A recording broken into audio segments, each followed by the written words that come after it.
Welcome back, my fellow Diablo 3 fiends from all around the world. This is Challenge Rift 121. Let's have a look and see what we are dealing with. It appears to be the Necromancer class, and clicking on the soul mirror here will reveal everything we need to know. It is obviously, we're gonna fly through this by the way, it is obviously a Legacy of Dreams build here for the Necromancer. For those of you that aren't aware how this works, it's basically based upon the Legacy of Nightmares rings. Because the season of Nightmares was such a huge success, Blizzard has wisely made this new gem which allows you to replicate those types of builds without having to use the actual Legacy of Nightmares rings. So it still frees you up to use rings of your option. You just have to equip a gem, as you can see here. The bonuses are, while you have no set item bonuses equipped, every legendary item you have equipped increases your damage dealt by 131.25% and reduces your damage taken by 2%. The bonus is actually doubled for ancient items. So obviously the aim here is to have ancient items equipped. And this player hasn't done a very good job of equipping ancient items because I don't see any ancient items here. However, it's still going to work fine. It's just not going to double the damage output and also the damage reduction, unfortunately. So it is a very low Paragon level here, 233 for this character. So at least he or she does have legendaries equipped. It would be very disappointing if there was a non-legendary. So at least every item is benefiting there from the actual Legacy of Dreams gem. However, to really buff damage, you need some ancients there. But anyway, work in progress for this player. Let's have a look and see the skills that we have here. Bone Spikes, Land of the Dead, Devour, Command Skeletons, Skeletal Mage, and Bone Armor.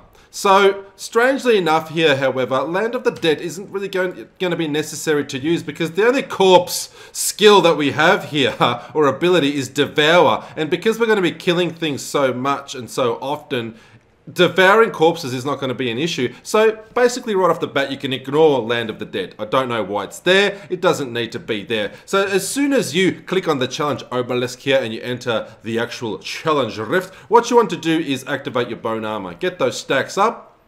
So find the first pack. Bone armor, then hit your command skeletons because damage multiplies big time there, and then cast your skeletal mages. Now in order to replenish your essence here, which you're going to need, you can either devour corpses like this, and it replenishes not only your essence but also your health. So definitely make sure that you're spamming devour because things will die as long as command skeletons is active. So make sure you press it every now and then.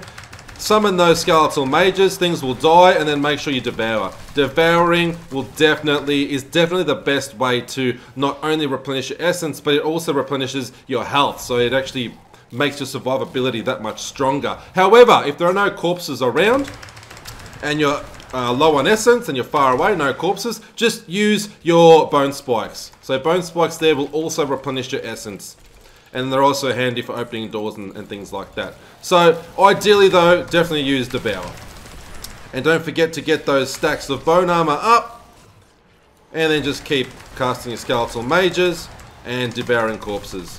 And whenever you come across new packs, especially if they're out of line of sight, not on screen at the moment, then you have to use command skeletons again. That does super damage as well. So between command skeletons and your skeletal mage, everything's gonna die very, very quickly, very, very easily. And then just devour, devour, devour. Essence comes up really quickly, and if you're low on life or you've taken a bit of a damage hit, then you'll also regenerate life as well, health. But make sure you have bone armor on maximum stacks whenever possible because that will also increase your damage reduction and you'll less likely have to die in order to keep progressing through the challenge rift. But between your bone armor and your devouring here, because bone armor you get a maximum of 10 stacks, if you can keep it at 10 stacks, then you're not going to have much of an issue. But also if you're devouring, any damage you take, you're replenishing your health anyway. So you're going to be fine, people. Summon your skeletal mages. Devour, devour, devour. Don't forget if it's a new pack, use your command skeletons. Devour, devour, devour. Bone armor. More skeletal mages.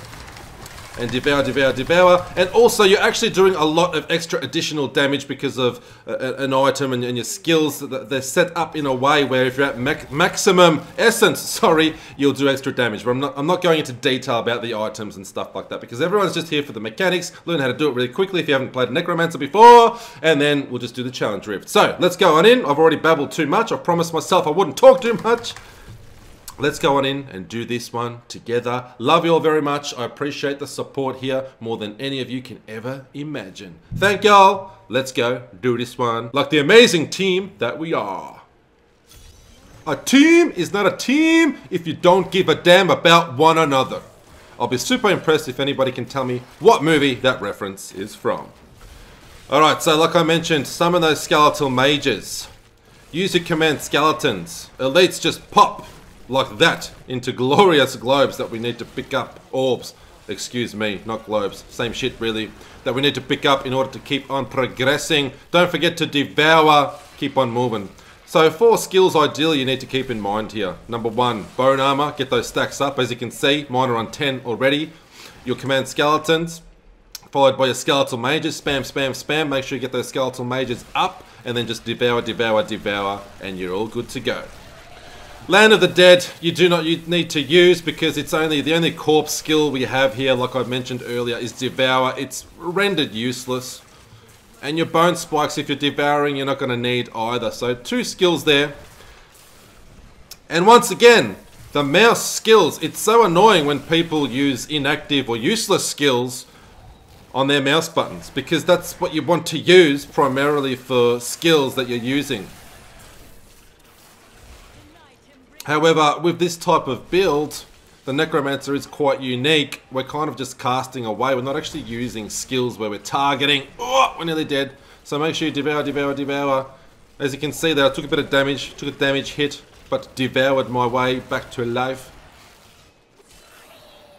Yeah, because Necromancers, I was saying, are quite unique. I suppose you don't really need some sort of skill on your mouse buttons. Bone Spikes kind of makes sense, but in this case, we're not using it. And Land of the Dead definitely shouldn't be on a mouse button either, because we're not using it at all. They're very handy, the old mouse buttons, and this player has opted to go with skills that we're not using. Shield Pylon here, super useful.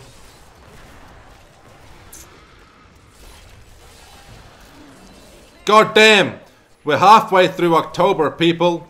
I love Halloween. Make sure you check out my American Horror Story reviews. I'm reviewing every episode as it comes out, and also we'll be reviewing some horror. I really got to up my game with horror reviews at the moment. I've got to go through my favorites for everybody. Also check out my Instagram page. That's Bannick13 at Instagram.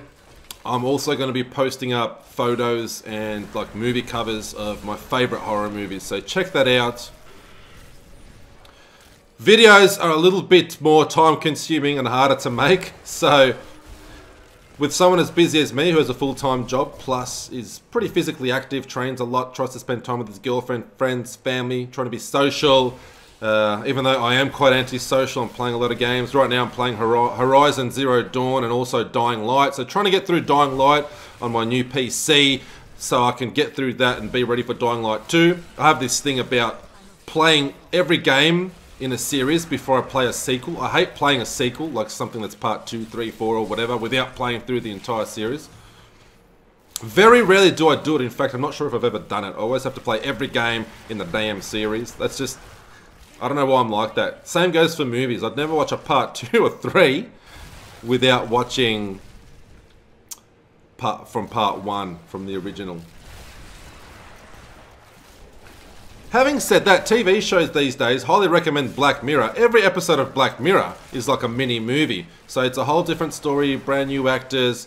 Only one of them, Black Museum, for those of you that are familiar with the series will know what I'm talking about, kind of have a reference to a previous episode. But other than that, a lot of them are completely different. Also San Junipero. Junipero is mentioned quite a bit, so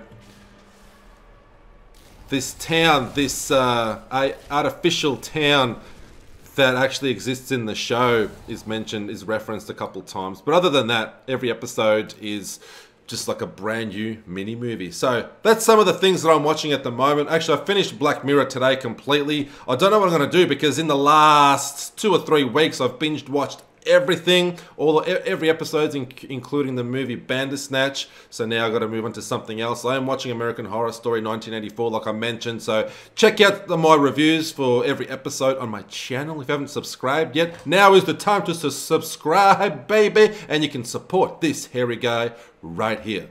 As always, Diablo 3 Reaper of Souls is the main thing you'll see on this channel, and we'll be doing challenge rifts every damn week. A lot of monk videos are up and coming as well. I'm long overdue to unveil the monk content that I've been working on this season. So please, even if you semi-enjoy listening to this stupid, ridiculous accent of a voice, then just come back and visit Le Hairy One. Love you all. Take it easy.